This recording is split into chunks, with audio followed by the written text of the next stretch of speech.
Assalamualaikum warahmatullahi wabarakatuh. Waalaikumsalam warahmatullahi wabarakatuh. Yang terhormat pada Ibu Sri Kurnia selaku pengajar, pada Ibu Titi selaku PP, Ibu Romdiah juga selaku PP, serta pada Bapak Ibu CGP dari kelas 13A dan 13B ya. Untuk presentasi kelas 13A nanti akan dimoderatori Bu Rida Susiana dan akan dipresentasikan oleh Pak Tommy Indrayana. Monggo Pak Tommy bisa mempersiapkan diri dan Bu Rida untuk memimpin kegiatan presentasi hari ini. Monggo Bu Rida. Terima kasih. Assalamualaikum warahmatullahi wabarakatuh. Waalaikumsalam warahmatullahi wabarakatuh. Salam sejahtera bagi kita semua. Salam Om Swastiastu, Namo Buddhaya, salam kebajikan. Selamat malam Ibu Sri Kurnia sebagai fasilitator, Ibu Titi sebagai pendamping praktek kami, dan Ibu Sri Rodiah sebagai pendamping praktek. Dan kepada rekan-rekan calon guru penggerak Kabupaten Blitar yang berbahagia. Pertama-tama, marilah kita panjatkan puji syukur kehadirat Allah Subhanahu wa Ta'ala karena telah memberikan rahmat, kesehatan, dan keselamatan sehingga kita dapat berkumpul di ruang kelas ini walaupun dalam suasana tatap maya.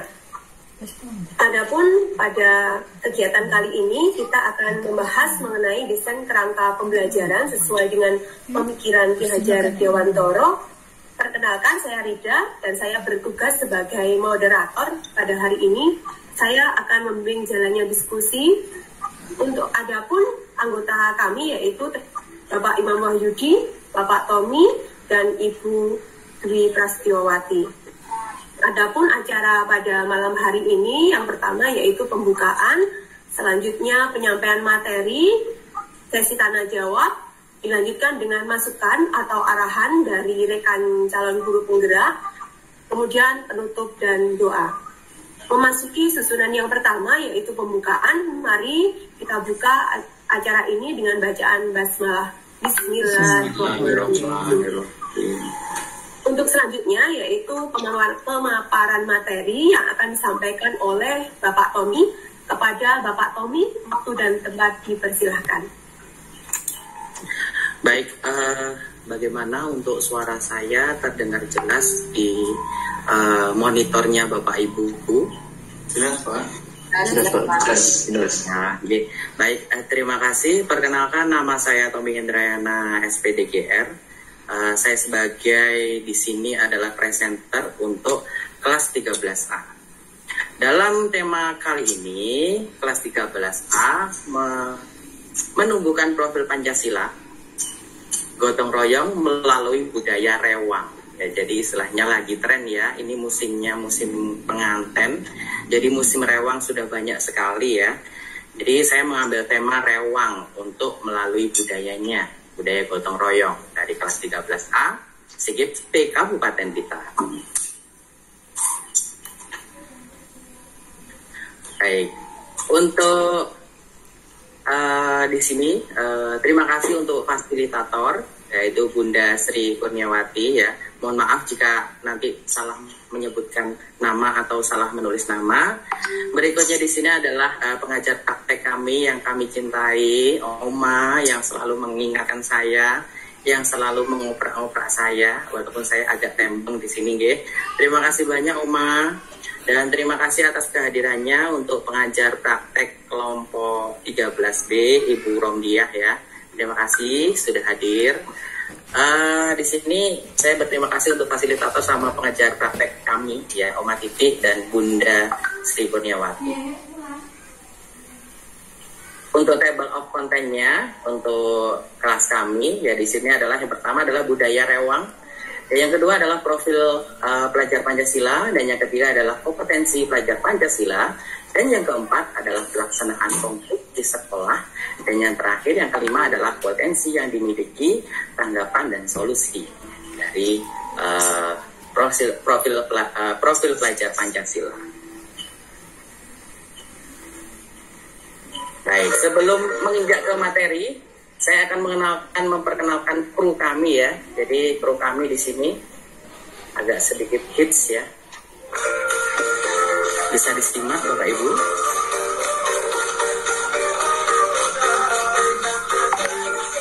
Ini adalah kru CGP kelas 13A. Yang pertama adalah Bapak Imam Wahyudi sebagai leader kelas. Kemudian yang kedua adalah saya sendiri, Tommy Indrayana sebagai presenter. Yang ketiga adalah Miss Rida sebagai moderator. Dan yang terakhir adalah Mrs. Setia sebagai pemberi tanggapan dan penanya. Ini adalah anggota dari kelas 13A. Baik, kita menginjak materi yang pertama di sini adalah rewang. Ya, jadi istilahnya rewang itu sudah sering terdengar di telinga kita yang namanya rewang ya. Jadi kalau istilahnya daerah Malang atau Surabaya namanya biodo. Ya, kalau di Blitar namanya rewang. Ya. Rewang di sini adalah arti rewang.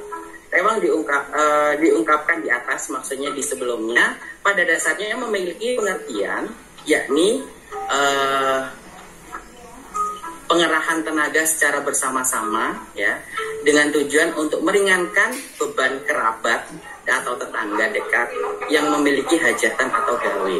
Jadi di sini biasanya ini adalah arti dari salah satu profil pelajar Pancasila, yaitu yang gotong royong. Jadi rewang di sini itu ada beberapa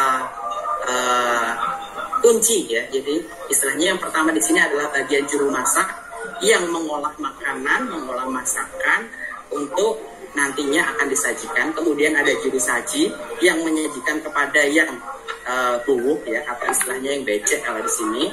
Dan yang ketiga adalah terima tamu. Jadi ada 3 kesatuan di sini, 3 kesatuan yang saling bekerja sama untuk melakukan yang namanya rewang. Jadi sudah ada bagian-bagian tersendiri yang diberikan atau sesuai dengan job description-nya. Jadi istilahnya kalau di masyarakat kita yang namanya rewang masih melekat erat ya. Jadi istilahnya rewang atau yang namanya biodo.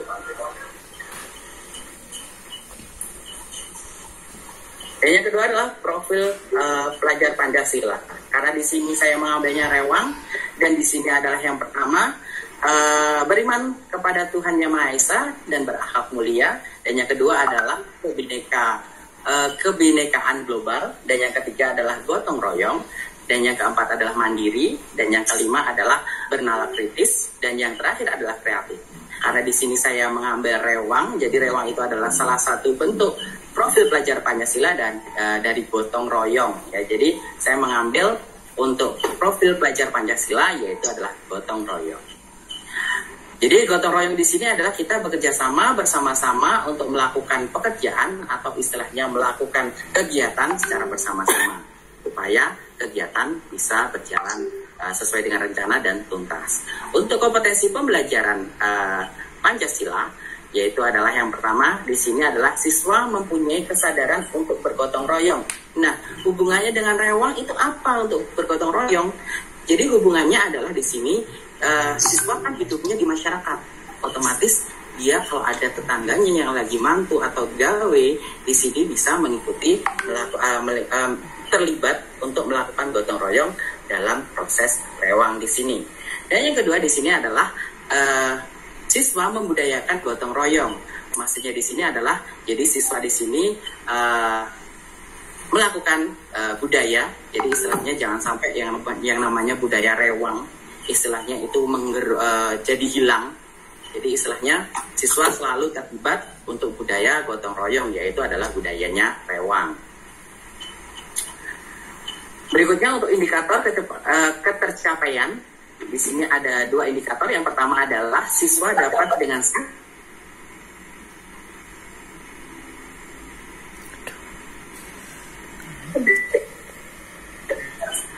dalam melakukan sebuah pekerjaan, salah satu contohnya yang ada di masyarakat yaitu adalah rewang ya.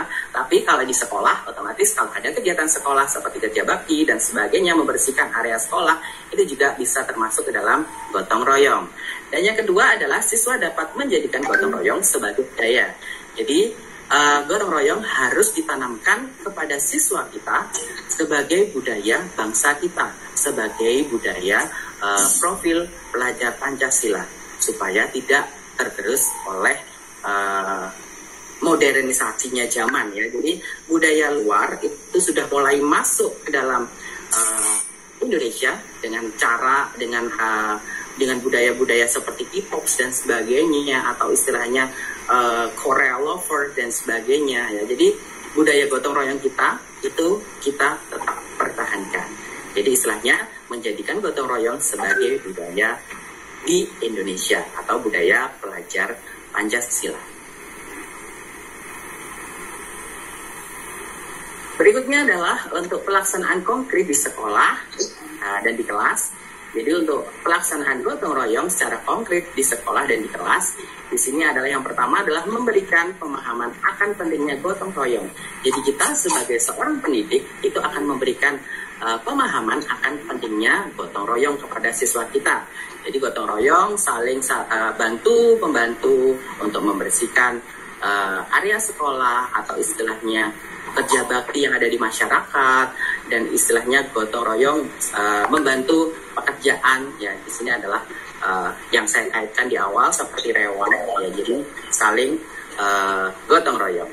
Berikutnya adanya pandemi COVID sangat diperlukan sekali gotong royong. Nah, sekarang ini hampir 2 tahun ya kita terpapar atau istilahnya kita COVID-19 itu melanda di negara kita. Perlunya gotong royong di sini apa? Kita saling membantu antara satu dengan yang lain. Jika ada teman atau istilahnya kerabat yang terkena COVID, istilahnya membantu dalam bentuk apa? Gotong royong dalam bentuk apa? Bisa membantu gotong royong kita mengumpulkan makanan atau istilahnya memberikan makanan kepada yang terpapar karena memang harus melakukan isolasi mandiri. Jadi gotong royong memberikan seumpama nasi atau kemudian sayurnya, kemudian lauknya, kemudian diberikan di depan rumahnya. Jadi gotong royong untuk memberikan makanan kepada yang terimbas COVID-19. Berikutnya adalah melaksanakan sosialisasi mengenai gotong royong. Nah, sosialisasi gotong royong di sini sangat penting peranannya, karena kita harus menanamkan sikap gotong royong kepada peserta didik kita supaya sikap gotong royong tidak punah dengan seiring modernisasi zaman sekarang. Berikutnya adalah kerja bakti dalam menyiapkan lingkungan bersih dan sehat. Istilahnya di sini adalah Germas, gerakan sehat nasional ya. Jadi istilahnya gerakan sehat dan bersih ya. Itu dikerjakan di lingkungan sekolah, kemudian di lingkungan masyarakat. Jadi itu masih dalam bentuk gotong royong. Berikutnya adalah penggalangan dana dan penyaluran dana untuk yang membutuhkan. Ini kaitannya erat pada yang poin kedua, yaitu istilahnya untuk penggalangan dana di sini. Jika ada yang terpapar COVID atau terkena bencana, kita saling gotong royong atau saling bantu-membantu untuk menggalang dana dan menyalurkan dana secara tepat dan memberikan dana tersebut sesuai atau istilahnya tepat sasaran pada yang memang benar-benar membutuhkan untuk pemberian atau istilahnya penyaluran dana tersebut. Berikutnya yang terakhir, berbagi informasi atas ketertinggalan pengetahuan baru kepada teman yang berhalangan hadir. Maksudnya di sini, jika ada teman yang terkena COVID atau terpapar COVID, istilahnya kita memberikan materi yang kita berikan hari ini. Jadi istilahnya kita sebagai siswa akan membantu gotong royong, tolong menolong. Jadi untuk mata pelajaran A itu hari ini yang dicatat adalah seperti ini ya. Kita memberikan informasi kepada siswa yang lain atau siswa yang berhalangan hadir ya, istilahnya karena mungkin sakit atau bagaimana. Jadi atau melakukan isolasi mandiri. Berikutnya yang kelima di sini adalah potensi yang dimiliki, kemudian tantangan dan solusi. Untuk potensi yang dimiliki di sini adalah semua memiliki peran bergerak bersama, saling memotivasi dan memberikan dukungan untuk perlakuan atau untuk dilakukannya gotong royong. Siapa saja yang terlibat? Di sini yang terlibat ada beberapa yang terlibat di kegiatan gotong royong ini. Yang pertama adalah kepala sekolah, otomatis kepala sekolah karena sebagai pemimpin sekolah. Jadi harus bisa memotivasi kepada peserta didik dan pendidik dan masyarakat yang berada di lingkungan sekolah untuk selalu melakukan motivasi, memberikan dorongan untuk selalu melakukan gotong royong. Berikutnya adalah pendidik. Pendidik di sini adalah sebagai motivator, ya, jadi istilahnya, dan fasilitator, otomatis sebagai evaluator juga, ya. Jadi hampir mirip seperti yang kelompok B tadi, ya. Di sini yang menggerakkan sebagai motor penggerak kepada siswa untuk selalu melakukan gotong royong baik di lingkungan sekolah dan di lingkungan masyarakat. Kemudian peserta didik, ya, jadi istilahnya peserta didik di sini yang melakukan pekerjaan, walaupun pendidik juga ikut melakukan peran pekerjaan tersebut, melakukan gotong royong, karena sebagai contoh juga peserta didik di sini yang melakukan baik di lingkungan sekolah dan di lingkungan masyarakat. Berikutnya adalah wali murid. Wali murid di sini sebagai motivator yang ada di rumah, kemudian pendidik yang ada di rumah harus juga selalu memotivasi putra-putrinya untuk selalu melakukan gotong royong dan kerjasama di lingkungan masyarakat. Berikutnya adalah lingkungan, ya. Lingkungan di sini maksudnya dari lingkungan bisa di lingkungan sekolah atau di lingkungan masyarakat yang akan dilakukan kegiatan gotong royong seperti membersihkan lingkungan yang ada di sekitar rumah atau di sekitar RT-nya atau RW-nya atau di lingkungan sekolah. Berikutnya di sini adalah fasilitas sekolah. Nah, yang dibersihkan di sini adalah salah satu dari fasilitas sekolah. Jadi saling tolong menolong atau bergotong royong untuk membersihkan atau merawat fasilitas yang dipunyai atau dimiliki di sekolah. Berikutnya dan fasilitas di sini nanti untuk menunjang keberhasilan pembelajaran, proses belajar mengajar. Berikutnya komite, ya, komite di sini ikut gotong royong sebagai fasilitator juga, atau istilahnya di sini penyalur aspirasi antara masyarakat atau wali murid kepada sekolah tentang mengenai fasilitas sekolah. Jadi kalau untuk pendidikan biasanya langsung untuk wali murid bicara atau komunikasinya dengan wali kelasnya. Berikutnya adalah yayasan. Yayasan di sini adalah sebagai wadahnya sebuah sekolah, ya. Jadi istilahnya kalau sekolah di luar negeri atau istilahnya sekolah swasta, ya. Kalau saya menyebutnya sekolah di luar negeri, ya, biar lebih keren, ya. Jadi di sini adalah sebagai wadah suatu institusi pendidikan yang ada di luar negeri atau di swasta. Jadi sebagai wadah atau fasilitatornya dari sekolah tersebut. Kemudian DUDI atau donatur, ya. Jadi DUDI atau istilahnya di sini kalau di SMK namanya dunia industri dan dunia usaha. Jadi SMK di sini selalu bekerja sama dengan dunia industri dan dunia usaha untuk melakukan on the job training atau magang atau PKL, atau menyalurkan setelah lulus dari SMK, nanti kita bekerja sama dengan DUDI untuk menyalurkan peserta didik kita supaya bisa diterima di DUDI tersebut. Ya, selain itu juga melakukan kunjungan industri, digotong royong antara DUDI dan sekolah. Di sini saling bergotong royong untuk mematchkan antara kurikulum yang ada di DUDI dan kurikulum yang ada di sekolah, supaya tujuannya setelah lulus dari sekolah nantinya bisa diterima dan sesuai dengan kriteria dari DUDI tersebut.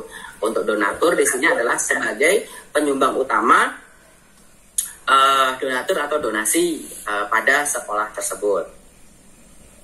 Berikutnya adalah tantangannya. Nah, pasti ada tantangan dalam setiap kegiatan gotong royong.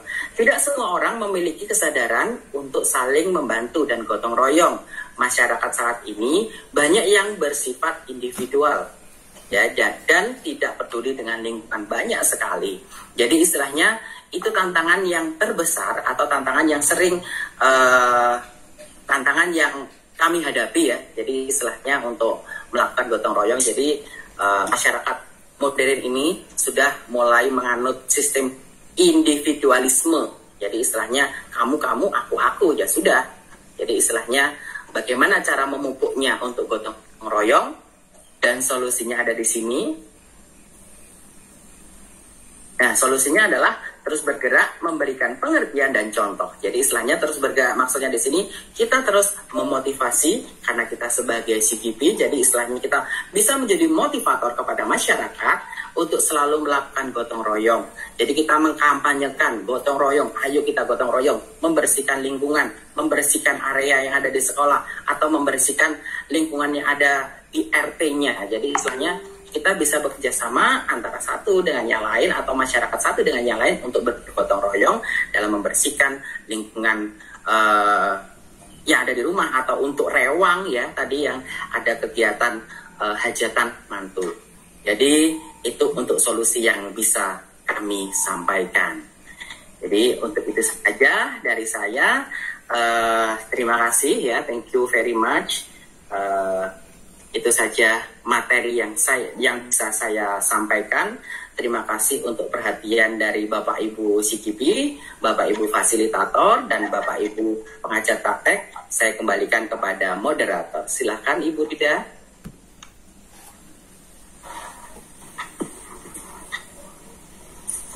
Rida untuk mic-nya. Terima kasih Bapak Tommy atas pemaparannya. Demikian tadi Bapak Ibu pemaparan kelompok kami.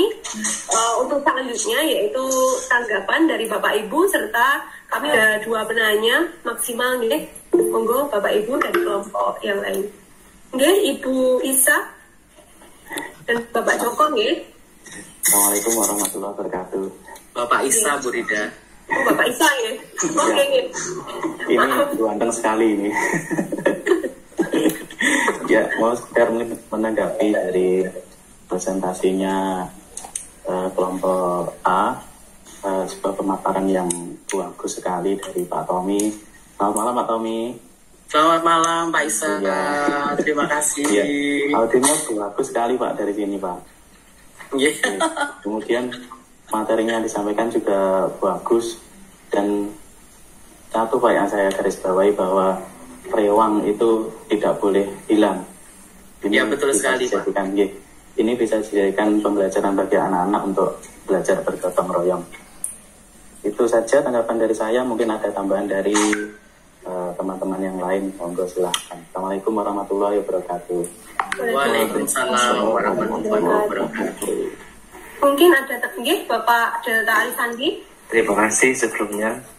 Pak Tommy bahasa Indonesianya lancar sekali Pak ya. Bukan asli orang sini ya Pak? Aslinya Blitar Pak. Oh iya, tapi kosakatanya itu seakan-akan bukan orang Blitar asli Pak. Orang Jawa Barat ya Pak ya? Iya. Ya Pak Tommy, terima kasih pemaparannya sangat baik, bagus. Yang saya tanyakan Pak, ketika budaya rewang itu dilaksanakan di desa, kira-kira sekarang masih jalan Pak. Nah pertanyaan saya, ketika di perkotaan Pak, apalagi di perumahan Pak, saya rasa kok masih jarang sekali saya melihat orang-orang itu ikut rewang. Yang saya lihat itu malah yang pasti itu Pak ya, catering Pak. Nah pertanyaan saya, bagaimana cara kita istilahnya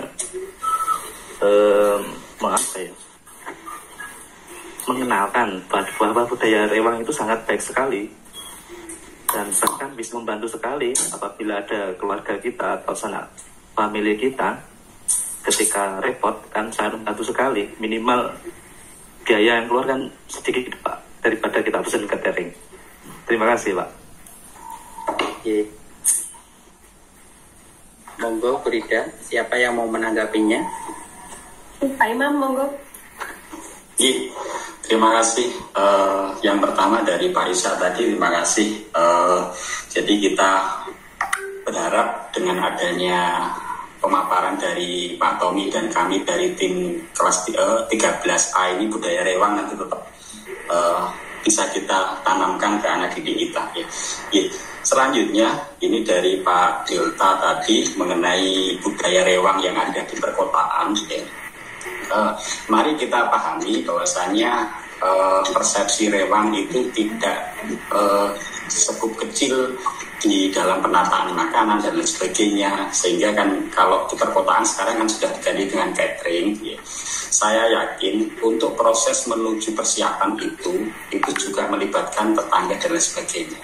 Itu bagian dari budaya rewang juga ya. Kalau memang cateringnya kan makanannya kan dipesankan, ya memang karena kan mungkin karena perumahannya kecil dan sebagainya kan harus pesan di tempat khusus, dan juga ya, saya promosikan juga Pak Somi juga punya catering ini, nanti bisa disewa. Ya monggo silakan di Wadaru Catering ada. Siap. Jadi itu persepsi kegiatannya itu yang kita berdayakan, termasuk juga di perkotaan mungkin kan minggu pagi bersih-bersih dan lain sebagainya, gotong royong seperti itu yang mungkin perlu untuk kita kembangkan kembali ya, semacam itu. Jadi budaya harus kita mulai dari diri kita macam itu untuk membudayakan lagi. Terima kasih. Kembali ke moderator atau penanya. Demikian tadi. Pak Joko gimana, jadi waktu kita tinggal 3 menit, Pak Joko tadi jadi tanya enggak? Ya, terima kasih untuk waktunya. Saya sangat terinspirasi juga mengenai istilah rewang ini dipakai dalam kalau di seni rupa itu branding ya, untuk istilah gotong royong ini sangat luar biasa sekali. Ya, ini bisa di saat ini kan istilahnya zaman-zaman kolaborasi. Saya rasa istilah branding rewang ini harus selalu kita pertahankan untuk kita terapkan pada berbagai jenis kegiatan, tidak hanya pada untuk istilah untuk kegiatan yang di hajatan saja. Tapi mungkin untuk di sekolah misalnya contoh adalah misalnya kegiatan waktu OSIS itu kan umumnya di Natalis misalnya itu umumnya hanya OSIS saja yang berperan di situ. Nah, mungkin dari aksi nyata yang konkretnya bisa melibatkan sukarela dari siswa misalnya dan lain-lain itu. Mungkin itu. Jadi sangat menginspirasi saya juga dalam ini Pak. Program-program berikutnya saya rasa untuk CGP ini nanti untuk istilah ya branding seperti ini. Terima kasih. Terima kasih Bapak Joko. Mungkin cukup ya. Demikian tadi dari kelompok kami. Mungkin nanti untuk selanjutnya bisa ditanggapi oleh resumnya dulu. Oke, monggo Pak Imam resumnya. Monggo Pak Imam. Yang bisa kami catat dalam presentasi dan diskusi kami ya, kelompok kami yang pertama budaya gotong royong dalam hal ini rewang sebagai brandnya ini perlu untuk kita pertahankan, kita kembangkan kembali. Selanjutnya juga di dalam sosial masyarakat di perkotaan dan lain sebagainya mungkin perlu untuk kita kembangkan untuk budaya gotong royong itu, karena kan budaya ini perlu kita mulai dari diri kita ya. Dan termasuk juga kegiatan-kegiatan kesiswaan, kegiatan siswa bisa kita latih untuk berkolaborasi sehingga mereka bisa saling bergotong royong menanamkan profil pelajar Pancasila ini di dalam budaya di sekolah dan juga di masyarakat. Itu saja yang bisa kami sampaikan. Kembalikan ke moderator. Ya, terima kasih Bapak Imam. Seperti yang sudah kelompok kami sampaikan bahwa budaya rewang itu sangat baik sekali, perlu kita budayakan. Mudah-mudahan diawali dari kita mensosialisasikan mengenai rewang tadi, budaya rewang tetap lestari. Mungkin itu dari kami membutuhkan masukan dan arahan dari pendamping kami dan Ibu Fasilitator. Terima kasih. Wassalamualaikum warahmatullahi wabarakatuh. Waalaikumsalam warahmatullahi wabarakatuh. Alhamdulillah. Tepuk tangan Bapak Ibu.